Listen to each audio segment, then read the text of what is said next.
Hello everyone, this is Sanjay, and today I will be talking about my task 5, which is nothing but ADA again, that is upon sports. This is advanced ADA, so it will be much into depth, and for that, we will be considering IPL data sets.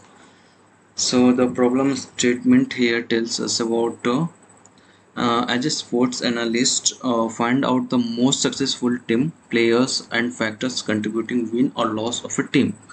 And also, we have to suggest teams or players a company should endorse for its products. So yeah. So moving forward, again we will load the important libraries and then data sets. Loading data set will be done in two parts because we have two data sets given. One is a match and another is a delivery. So again we will basically visualize our data using head, and then we see the columns, number of features in the columns.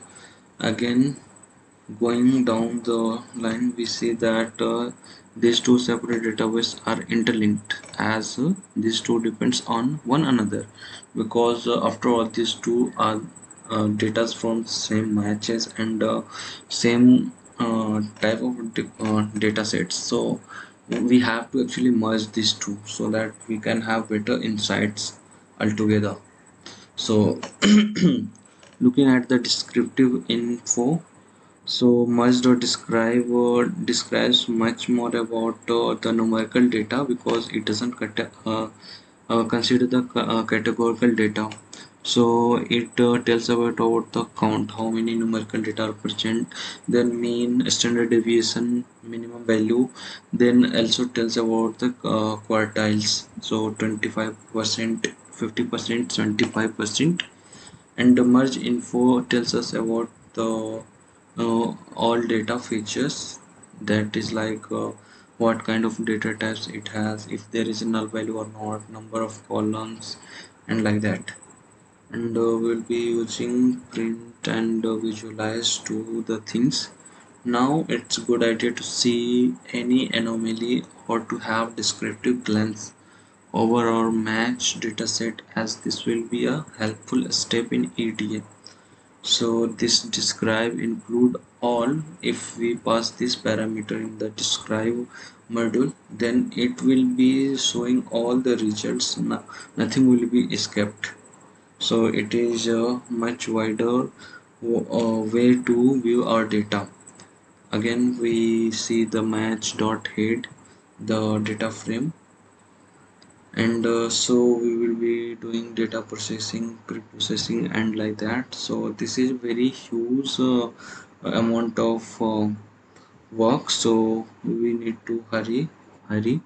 So there are observations in between, and there are new models development, and this is a number of matches in different cities. So this graph seriously depicts a good reason that why Mumbai is having highest number of matches played.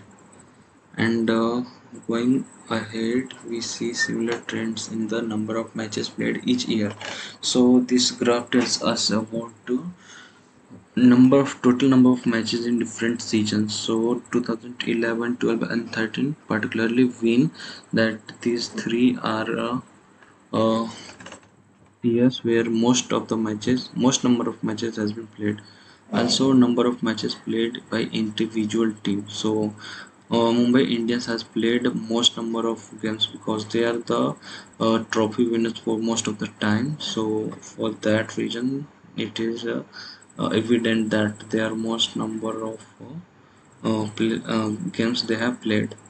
So most winners of a game, so Mumbai Indians again. And this is most scorer of a game. So Chris Gayle, AB de Villiers, Dhoni, Sharma are the top performers and top run getters. Also number of matches hosted at different venues. These are different venues: Eden Garden, Wankhede Stadium, and This also shows how many number of matches they have hold in their place. Maximum number of IPL trophy winner in all seasons. So this is quite evident. It is not even necessary to apply this AD, but yeah, for the sake of our internship, I will apply this uh, to our data, and we'll see which is the uh, most winner of the IPL matches. So firstly, we will define the data set, data frame, which will be telling which state has won the match for that year. So this complete data frame gives a idea who won which year. Also, there is a season winners. So Mumbai in this data only has been plotted using in bar plots where Mumbai Indians have scored 4 times the what the IPL trophy, and in similar ways we visualize many datas like that. So it is available in my GitHub repository. You can refer to that and have insight about it. So this is pretty much from my side. Thank you.